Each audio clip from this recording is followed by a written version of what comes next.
দণ্ডবোধ নমস্কাৰ কমতাপুৰবাসী ৰাইজ আপোনালোকে জানে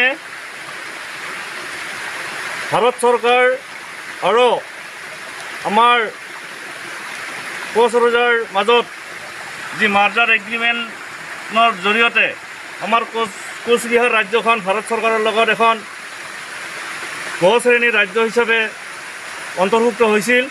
কিন্তু আজিৰ তাৰিখত ৰাজনৈতিক চক্ৰান্তৰে আমাৰ কোচবিহাৰ ৰাজ্যখনক দুই ভাগত বিভক্ত কৰি একটা ভাগ পশ্চিমবংগ চৰকাৰৰ লগত আৰু একটা ভাগ অসম চৰকাৰৰ লগত চামুল কৰি দিয়া আমাৰ কোচ ৰাজবংশী জনগণক বিভক্ত কৰি দিয়া জাতিটাক একেবাৰে দুৰ্বল কৰি পেলাইছে।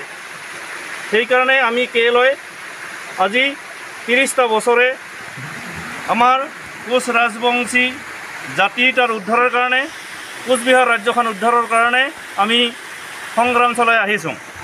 কিন্তু আজি আহিয়া আমাক ভাৰত চৰকাৰে আমাক আমন্ত্ৰণ জনাইল আলোচনাৰ ভিত্তিত আমাৰ সমস্যাগিলান সমাধান কৰাৰ জন্য।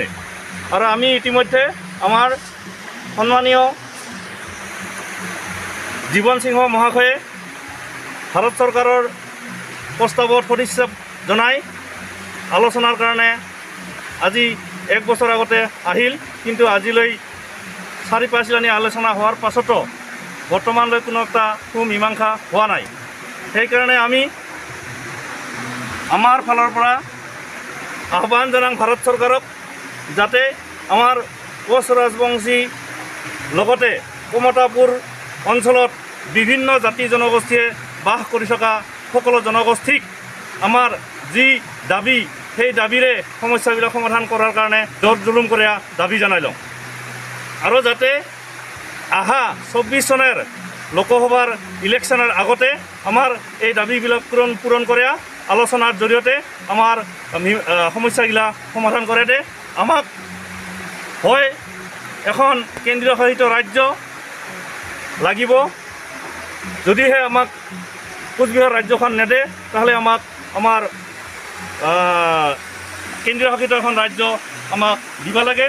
আৰু লগতে আমাৰ যতগিলান কোচ ৰাজবংশী জনগণ আছে সবাকে STৰ মৰ্যাদা দিব লাগে। নো ইউটি নো ভোট, নো ভোট নো ভোট, নো ইউটি নো ভোট, নো ভোট নো ভোট, নো ইউটি নো ভোট, নো ভোট নো ভোট, নো ST নো ভোট, নো ভোট নো ভোট, নো ST নো ভোট, নো ভোট নো ভোট, নো ইউটি নো ভোট, নো ভোট নো ভোট। জয় মাও কমতাপুৰ, জয় মাও কমতাপুৰ, জয় মাও কমতাপুৰ। কেৰেলাৰ জয় হোক, জয় হোক, জয় হোক, কেৰেলাৰ জয় হোক, জয় হোক, জয় হোক, কেৰেলাৰ জয় হোক, জয় হোক, জয় হোক, জীৱন সিংহৰ জয় হোক, জয় হোক, জয় হোক, সিংহৰ জয় হোক, জয় হোক, জয় হোক, সিংহৰ জয় হোক, জয় হোক, জয় হোক, জয় জীৱন সিংহৰ জয়। জয়।